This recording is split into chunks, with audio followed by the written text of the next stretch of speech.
The West, ranching. So, when looking at ranching, you have to talk about cattle drives and cow towns.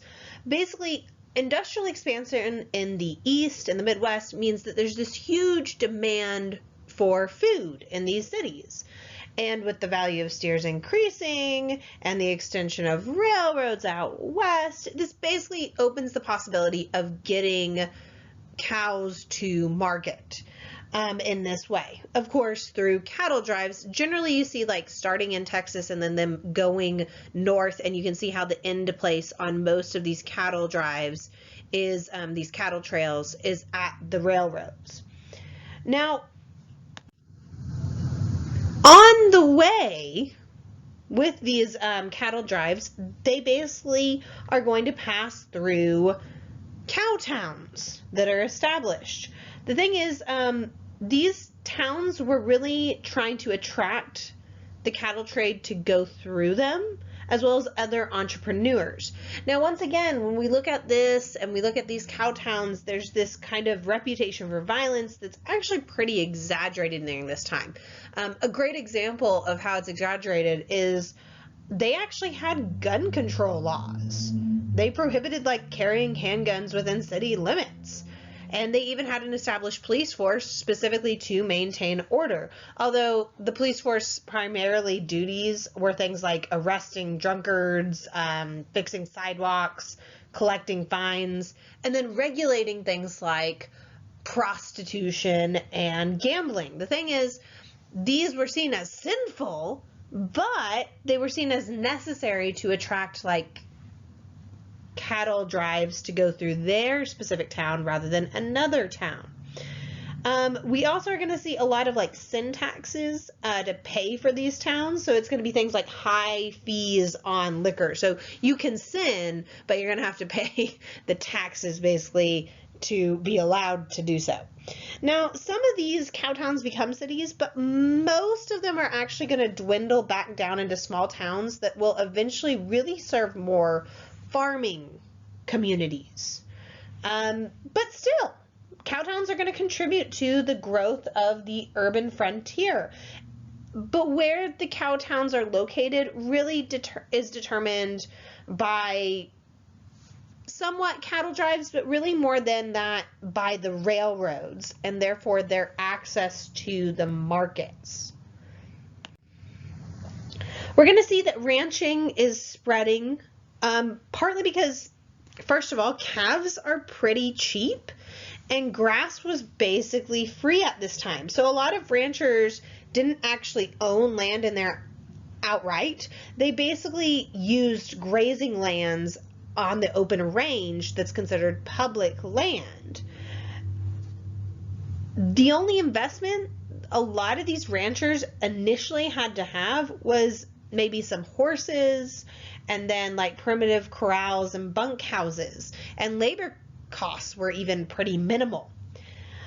But this means that large companies are soon going to come in and basically dominate the industry. And so we're going to see more and more so ranching comes under corporate control. Companies oftentimes would work together to really enhance their power, and they wanted to restrict like access to the range, therefore they could like intimidate small competitors out. We see, for instance, a lot of corporations when they take over ranching would fence in lands, thus making it a lot harder for someone to break into the industry. And in fact, a lot of the violence you see out west in regards to ranching was violence between corporations and those who were not part of the corporation, and violence between established cattle ranchers and those who are trying to break in.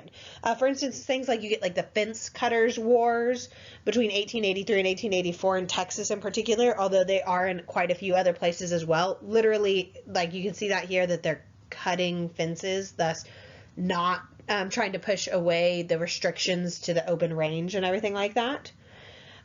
You also see things like the Stuart Stranglers up in Montana killing over 100 people that they see as challenging their corporate power.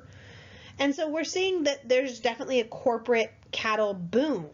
But actually, that ends up threatening the industry itself because they overstocked the range, and then you get like overgrazing combined with droughts in like the 1880s, meaning that you actually get a lot of cattle like starving and freezing to death on the frontier. So there you go.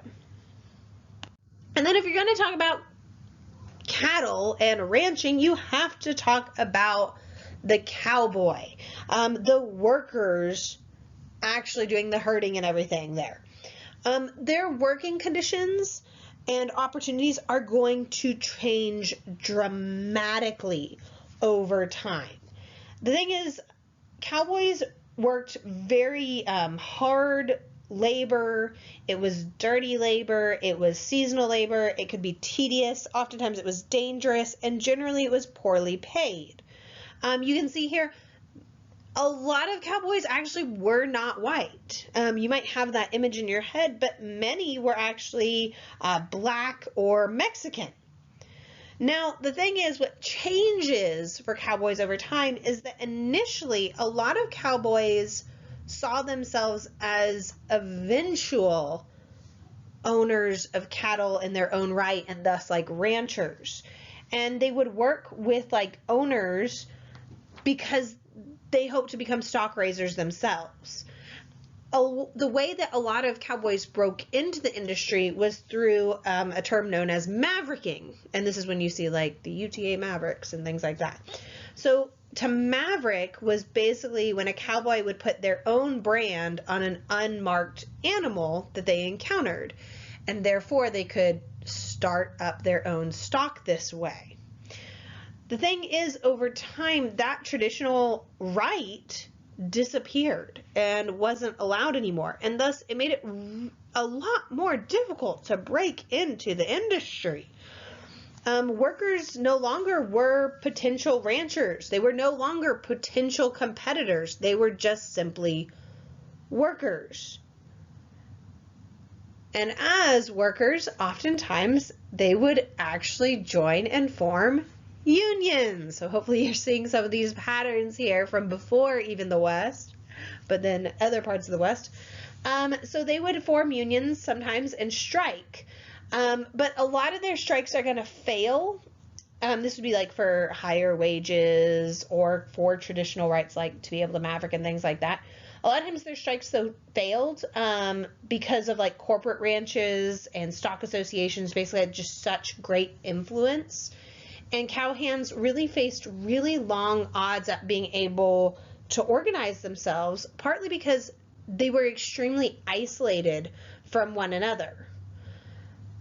When we have this image of the cowboy and the West, a lot of it is more myth than reality. So I ask you, thinking about mining and then thinking about cattle, how do you see cattle or ranching contributing to the West, and what is the most important thing about cattle or ranching?